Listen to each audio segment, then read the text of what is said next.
Pauwi pa lang kami. Katatapos ko lang gawin ang aking bookshelves.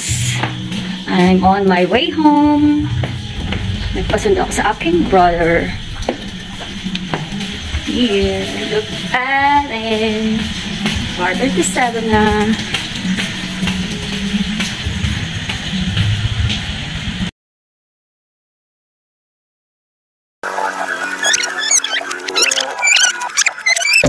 Hello guys! Hello butterflies! Welcome back to my channel. If hindi ka pa nakasubscribe, please subscribe on my YouTube channel and please do follow my Facebook account, Maestra Annie. Today nga ay gagawa tayo ng bookshelves para sa akin simpleng opisina. Ang mga materials na gagamitin natin ay screw, bracket, and of course hindi mawawala ang marine plywood. So itong plywood na to ay hiningi ko pa ito kay Ma'am Glenny. Thank you Ma'am Glenny for this. To be able to do that as fast as you can, kakailanganin nyo din ang jigsaw and hammer drill na binili ko pa online. If napanood nyo ang video ko na nag-transform ang CR into an office, ay ito na po yun. Shortage po talaga kami sa classroom and sa mga faculty room, kaya kanya-kanya kami diskarte kung saan kami maglulungga.